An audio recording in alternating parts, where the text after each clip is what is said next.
نحمده ونستعينه ونستغفره ونؤمن به ونتوكل عليه ونعوذ بالله من شرور أنفسنا ومن سيئات أعمالنا من يهده الله فلا مضل له ومن يضلله فلا هادي له ونشهد أن لا إله إلا الله وحده لا شريك له ونشهد أن سيدنا وحبيبنا ونبينا ومولانا محمدا عبده ورسوله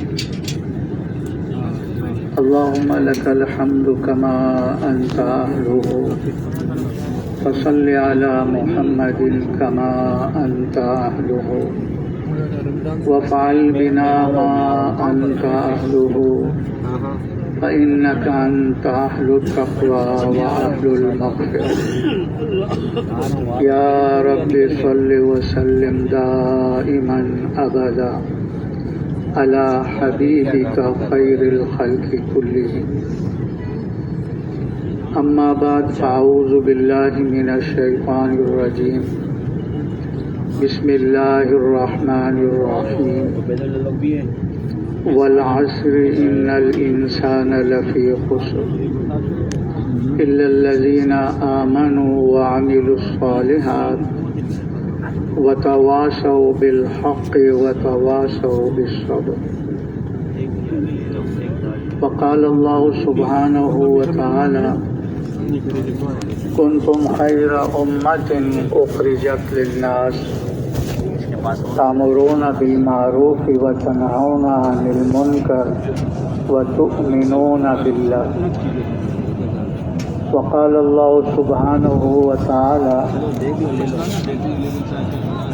والذين جاهدوا فينا لنهدينهم سبلنا وإن الله لمع المحسنين صدق الله العظيم وقال النبي صلى الله عليه وسلم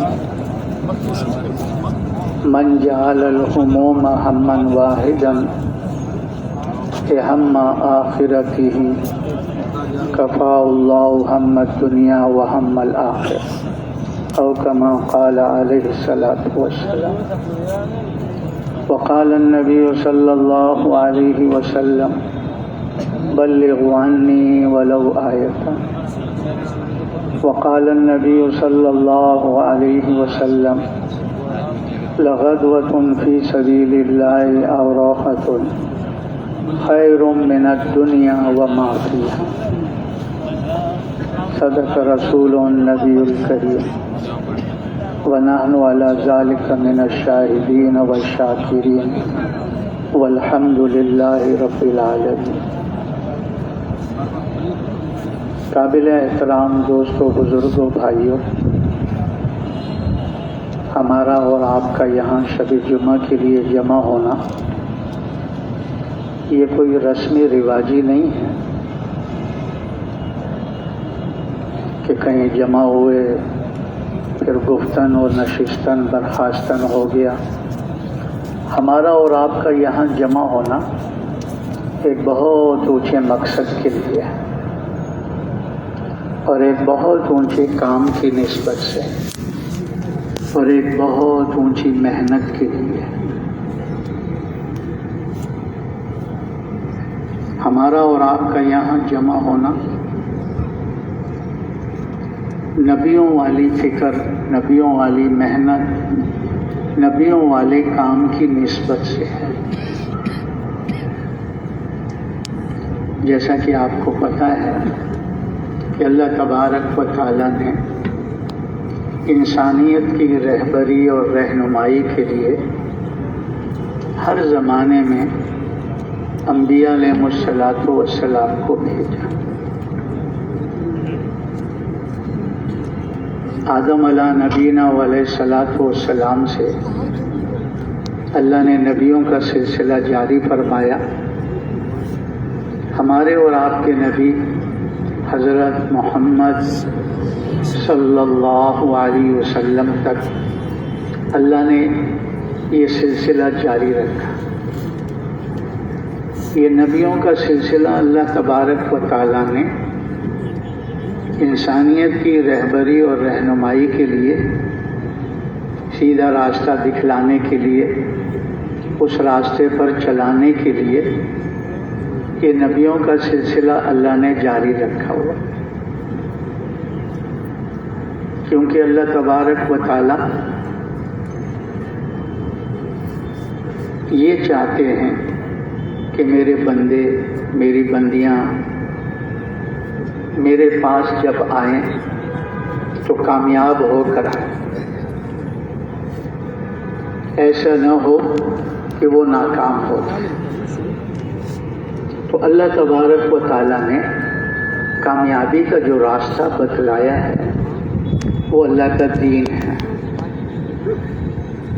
اور نبی سارے دین کی محنت کے لیے آتے ہیں،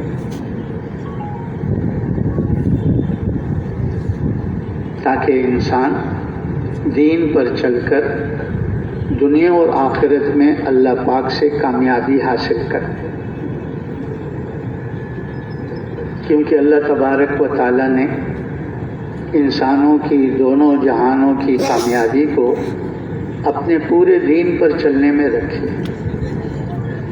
انسانوں کی کامیابی کو اللہ رب العزت نے نہ ملک کے ساتھ جوڑا ہے، نہ مال کے ساتھ جوڑا ہے، اور نہ ہی دنیا کے اس پھیلے ہوئے ساز و سامان کے ساتھ جوڑا ہے، بلکہ اللہ رب العزت نے انسانوں کی دونوں جہانوں کی کامیابی کو اپنے پورے دین کے ساتھ جوڑا ہے۔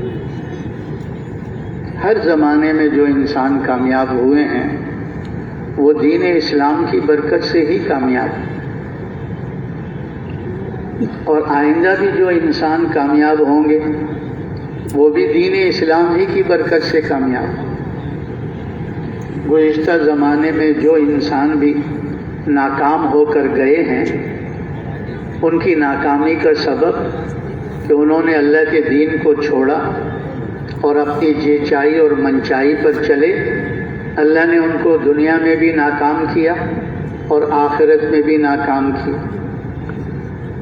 اور یہی اللہ رب العزت کی سنت ہے قیامت تک کی، کہ آئندہ زمانے میں جو انسان جس حیثیت کا ہوگا، اگر وہ اللہ کے دین کو چھوڑ کر اپنی جی چائی اور منچائی پہ چلے گا تو جیسے اللہ رب العزت نے پہلوں کو ناکام کیا، ایسی اللہ رب العزت ان بعد والوں کو بھی ناکام فرمائیں گے۔ اس امت کے سامنے اللہ رب العزت نے گزشتہ قوموں کے واقعات کو ذکر فرمایا ہے، جن میں مال والے بھی ہیں، ملک والے بھی ہیں، صنعت و حرفت والے بھی ہیں، تجارت والے بھی ہیں، زراعت والے بھی ہیں، طاقت اور قوت والے بھی ہیں، اکثریت والے بھی ہیں۔ اللہ رب العزت نے ان قوموں کے واقعات کو اس امت کے سامنے بیان کیا کہ یہ جن چیزوں میں یہ لگے ہوئے تھے، اگر یہی کامیابی کا ذریعہ ہوتے تو یہ لوگ ناکام نہ ہوتے۔ ملک والے ملک میں ناکام ہوئے، نمرود جیسا بادشاہ پوری دنیا کا، فرعون جیسا بادشاہ ملک مصر کا، حامان جیسا وزیر، ہاں یہ ناکام ہو کر گئے۔ ملک نے ان کو ناکامی سے نہیں بچایا۔ قوم سبا بڑی زراعت والی تھی، باغات، پھل، اچھا موسم، پانی کے لیے ڈیم، زراعت کا نقشہ تھا بڑا لمبا چوڑا، لیکن دین کو قبول نہیں کیا۔ اللہ نے وہی ڈیم جو انہوں نے بنایا تھا، ان کے باغوں کو، ان کے گھروں کو بہا کے لے گیا۔ یہ زراعت نے ان کو ناکامی سے نہیں بچایا۔ قوم شعیب علیہ السلام بڑی تجارت پیشہ قوم، ساری دنیا کی منڈیوں پر ان کا قبضہ، لینے کے پیمانے اور دینے کے پیمانے اور نبی نے سمجھایا کہ یوں ڈنڈی مت مارو، پورا پورا دو، پورا پورا تولو، پورا پورا ناپو، لین دین میں کبھی پیشی مت کرو۔ لیکن بات سمجھ میں نہیں آئی، اتنے بڑے تجارت کے نقشے میں قوم ناکام ہو گئی۔ قوم صالح علیہ السلام بڑی صنعت و حرفت والی، کہتے ہیں آج کے انجینئر بھی ان تک نہیں پہنچ سکتے، ایسے پہاڑوں کے اندر انہوں نے اپنے لیے عجیب چیزیں بنا کر اور اس کے اندر رہ رہے ہیں، اس کے اندر سب کچھ کر رہے ہیں۔ لیکن کیا ہوا؟ اتنی بڑی ٹیکنالوجی کے باوجود ناکام ہو کر چلے گئے، اس لیے کہ نبی کی بات کو نہیں مانا، دین پر نہیں آئے، اللہ نے اس نقشے میں ان کو ناکام کر دیا۔ قارون کے پاس بڑے خزانے ہیں کہ اس کے خزانوں کی چابیوں کو اٹھانے والی ایک جماعت نوجوانوں کی، لیکن اللہ کی نافرمانی کی، نبی کی بات کو نہیں مانا، اللہ پاک نے خزانوں کے ساتھ زمین میں دھنسا دیا اور اب تک دھنستا چلا جا رہا ہے، بمائے اپنے خزانوں کے۔ اس کے مال نے اس کو اللہ کے عذاب سے نہیں بچایا۔ قوم عاد بڑی طاقت والی قوم، نعرہ لگاتے تھے من اشد منا قوہ، ارے ہم سے زیادہ طاقتور کون ہے؟ اللہ نے نبی بھیج کر کہا کہ ان کو بتاؤ جس نے تمہیں پیدا کیا وہ تم سے بہت بڑا طاقت والا ہے، وہ بہت بڑا قوت والا ہے۔ سمجھ میں نہیں آئی، طاقت کے گھمنڈ میں رہے۔ اللہ نے ایک ہفتہ رات دن اپنی مخلوق ہوا کو چلایا اور ان کو ایسی ہوا اوپر لے جاتی اور وہاں سے زمین پر پٹک کر پہاڑوں سے ٹکراتی، سر الگ دھڑ الگ۔ اب بتاؤ کون ہے طاقتور؟ ان کی طاقت نے ان کو اللہ کے عذاب سے نہیں بچایا، ناکامی سے نہیں بچایا۔ نوح علیہ السلام کی قوم کہتی تھی ہم تو اکثریت میں ہیں، ہماری پارٹی بہت بڑی ہے، تمہارے ساتھ تو ہمارے گرے پڑے لوگ ہیں، ہاں ہماری پارٹی بڑی ہے اور ہمارے پاس یہ نقشے ہیں۔ تو اس آسمان اور زمین نے دیکھ لیا کہ کون کامیاب ہوا کون ناکام ہوا۔ تو کامیابی کا جو راستہ ہے وہ اللہ کا دین ہے، دین کے بغیر نہ کسی کو کامیابی ملی ہے اور نہ آئندہ ملے گی۔ جس کو بھی کامیابی ملی ہے دین کی برکت سے ملی۔ اسی کو اللہ تبارک و تعالیٰ نے قرآن پاک میں فرمایا من عمل صالحا من ذکر او انثى وهو مؤمن فلنحيينه حياة طيبة ولنجزينهم أجرهم بأحسن ما كانوا يعملون۔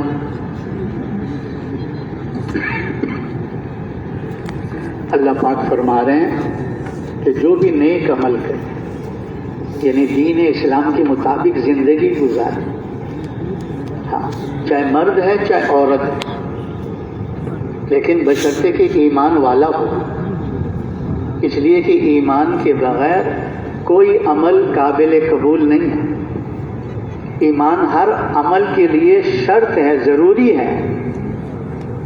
ہاں تو اللہ پاک فرما رہے ہیں جو نیک عمل کرے، چاہے مرد ہے چاہے عورت ہے، اور وہ ایمان والا ہے، تو ہم اس کو دنیا میں طیب زندگی دیں گے، پاکیزہ زندگی دیں گے، اور ان کے اعمال کا بدلہ آخرت میں ان کو انعامات کی شکل میں دیا جائے گا۔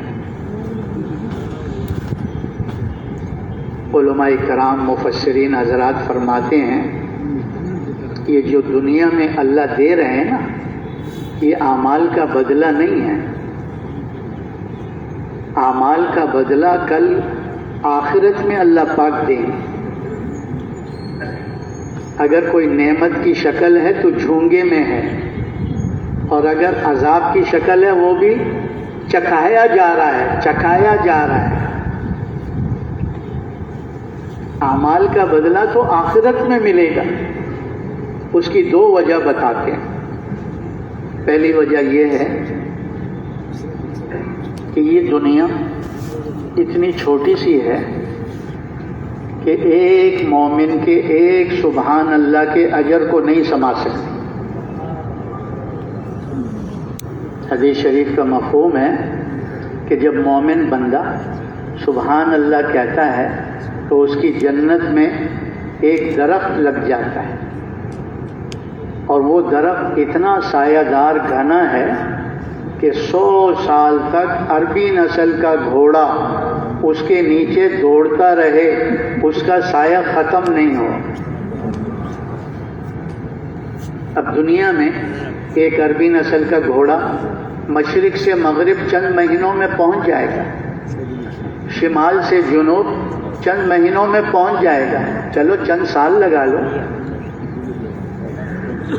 تو یہ تو دنیا اتنی چھوٹی ہے کہ ایک مومن کے ایک تسبیح کے اجر کو نہیں سما سکتی، تو مومن کے مستحب عمل، سنت عمل، واجب عمل، فرض عمل کو کیسے سمائے گی؟ کیسے سمائے گی؟ یہ تو ایک تسبیح کو نہیں سما سکتی، اور ایک مومن کے۔ تو اللہ تبارک و تعالیٰ نے اعمال کا جو بدلہ دینا ہے وہ بہت بڑی جگہ ہے، بہت بڑی جگہ ہے۔ اللہ نے اس جگہ کی چوڑائی کا ذکر فرمایا ہے، اس کی لمبائی کا ذکر نہیں فرمایا۔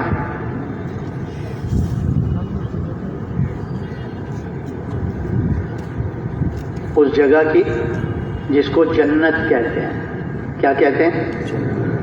کہتے ہیں جنت کی چوڑائی اللہ نے بتائی ہے کہ 7 آسمان 7 زمین سے زیادہ وہ چوڑی ہے۔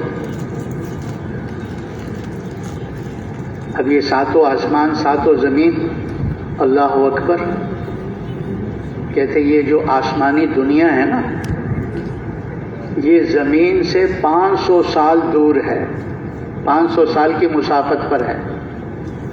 کتنی؟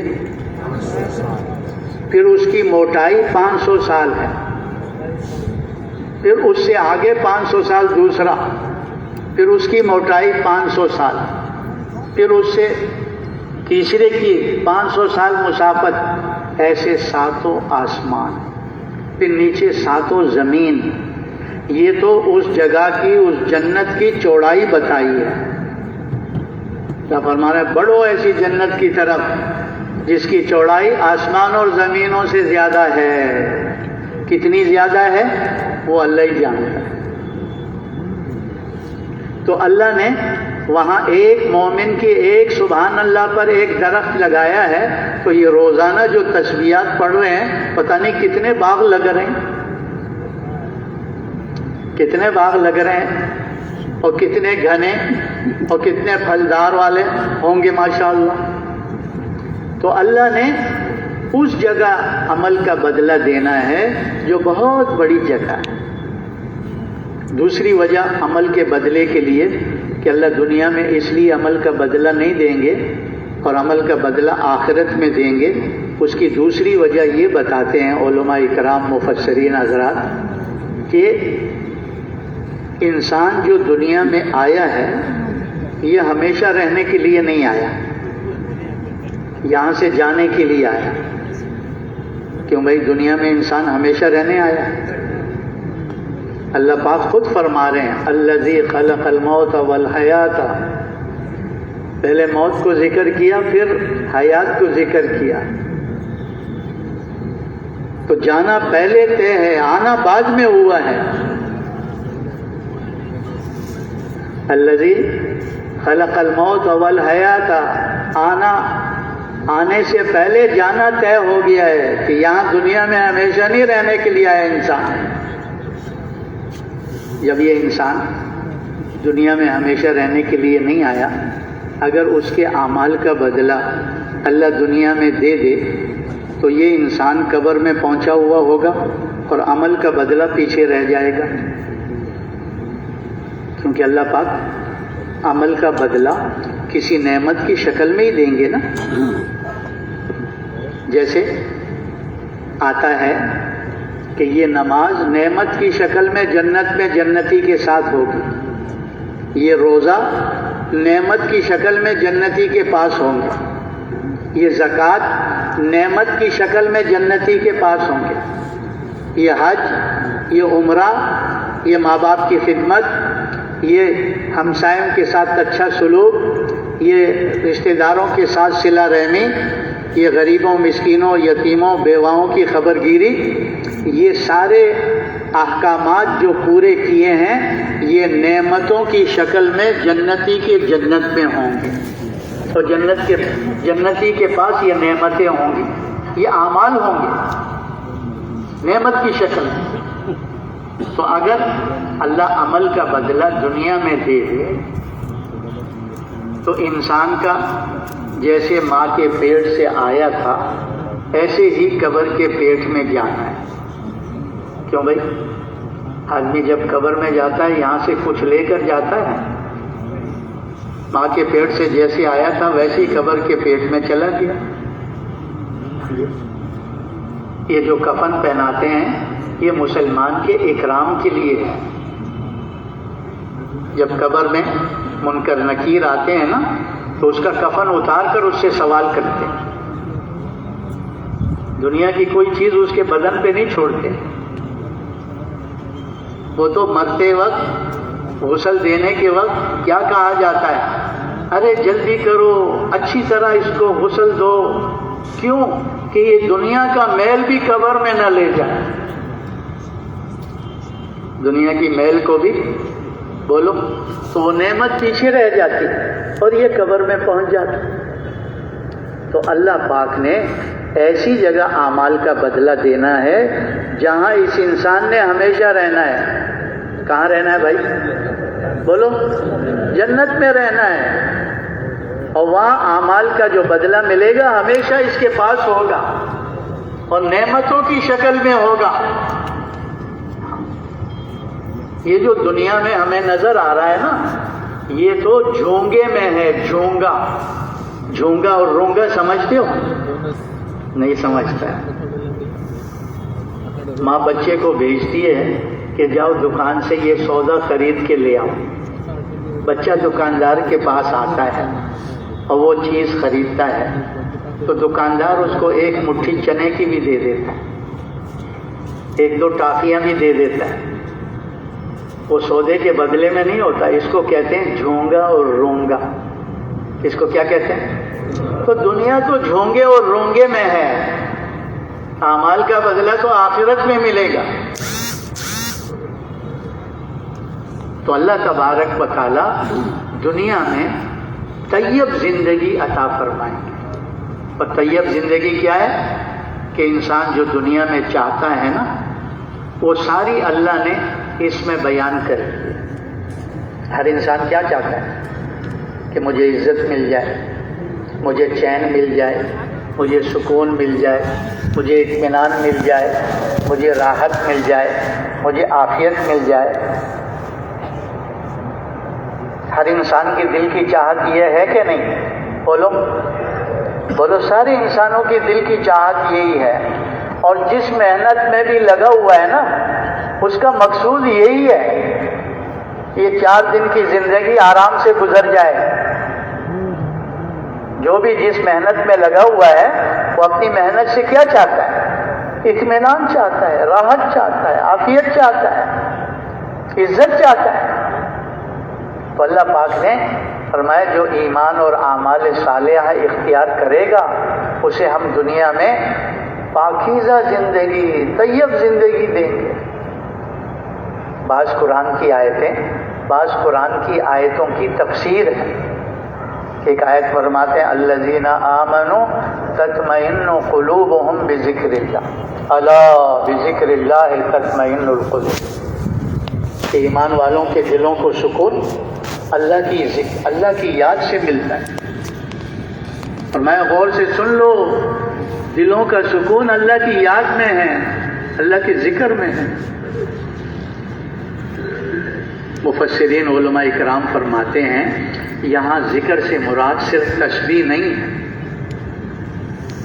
بلکہ حال کے امر کو پورا کرنا، کہ جس وقت میں اللہ کا جو امر متوجہ ہو اس کو پیارے نبی کے طریقے سے پورا کرنا، یہ اس وقت کا ذکر ہے۔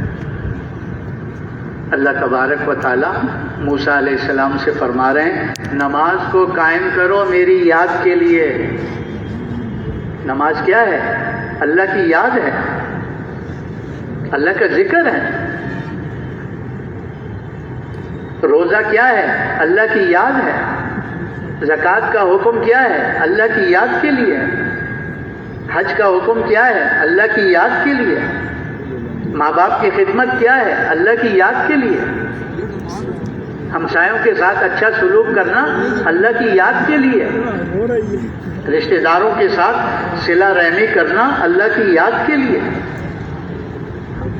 غریبوں، مسکینوں، یتیموں، بیواؤں کی خبر گیری لینا، ان کی خدمت کرنا، یہ اللہ کی یاد کے لیے۔ جسے اللہ یاد ہوگا وہی نماز پڑھے گا، وہی روزہ رکھے گا، وہی زکوٰۃ دے گا، وہی حج کرے گا، وہی سارے احکامات کو پورا کرے گا۔ جسے اللہ ہی یاد نہ ہو وہ یہ کیا کرے گا؟ ان میں سے کچھ بھی نہیں کرے گا۔ اسی لیے اللہ تبارک و تعالیٰ نے دوسری آیت میں فرمایا من اعرض عن ذکری فإن له معیشة ضنکا، کہ جو ہمارے ذکر سے اعراض کرتا ہے ہم اس کی دنیا کی زندگی کو تنگ کر دیتے ہیں۔ وَنَحْشُرُهُ يَوْمَ الْقِيَامَةِ أَعْمَى، اور قیامت کے دن اس کو اندھا اٹھائیں گے، اندھوں میں کھڑا کریں گے۔ قَالَ رَبِّ لِمَا حَشَّرْتَنِي أَعْمَى، وہ کہے گا یا اللہ آج مجھے اندھوں میں کیوں کھڑا کر دیا؟ وَقَدْ كُنْتُ بَصِيرًا، میں تو آنکھوں والا تھا۔ قَالَ أَتَتْكَ آيَاتِي فَنَسِيتَهَا وَكَذَلِكَ الْيَوْمَ تُنْسَى، کہ ہمارے احکامات آئے اور تم آنکھیں بند کر کے گزر گئے، دیکھا بھی نہیں کہ اللہ کا کیا حکم ہے۔ جو دنیا میں تم اندھے بن کر چل رہے تھے اس لیے آج تمہیں اندھوں میں کھڑا کر دیا گیا۔ تو اللہ تبارک و تعالی چین، سکون، اطمینان، راحت، عافیت، ہاں یہ سب کس میں رکھا ہے؟ اپنے دین میں رکھا ہے۔ اگر دین زندگی میں ہے، دنیا کے نقشے ہوں یا نہ ہوں، اللہ پاک عزت سے رکھے گا، چین سے رکھے گا، سکون سے رکھے گا، اطمینان سے رکھے گا، عافیت کے ساتھ رکھے گا۔ اور پھر یہ دنیا کی زندگی تو وقتی ہے، عارضی ہے، ختم ہو جائے گی، لیکن موت سے یہ کامیابی کا دروازہ کھل جائے گا۔ فرشتے روح کو لینے کے لیے آئیں گے، اللہ ان کو بھیجیں گے جاؤ میرے فلاں بندے کے پاس، اس کی روح کو لے آؤ تاکہ میں اس کو راحت دوں، میں اسے راحت پہنچاؤں۔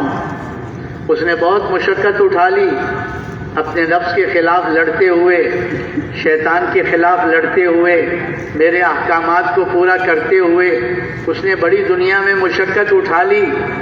اب اسے لاؤ، میں اسے سکون اور اطمینان اور راحت عطا کروں اپنی طرف سے۔ کہتے فرشتوں کی جماعت آتی ہے، خوشخبریاں سناتی ہے، تیرے لیے اللہ نے جنت میں یہ بنایا ہے، یہ بنایا ہے، یہ بنایا ہے۔ یہ روح اندر نکلنے کے لیے بے چین ہو جائے، جیسے پرندہ پنجرے میں نکلنے کے لیے پھڑپڑاتا ہے، ایسے روح اس کے اندر سے بڑے آرام سے روح کو نکالا جاتا ہے۔ پھر اس کو لے کر آسمانوں کی طرف، پہلے آسمان میں استقبال، دوسرے میں، ساتوں میں عرش کے نیچے جا کر سجدہ، اور پھر اللہ فرماتے ہیں اعلیٰ علیین کی روحوں کے ساتھ رکھ دو، جنتیوں کی روحوں کے ساتھ۔ اور یہاں رشتہ دار غسل دیتے ہیں، کفن پہناتے ہیں، فرشتے پہلے ہی غسل دے کر جنت کا کفن پہنا دیتے ہیں۔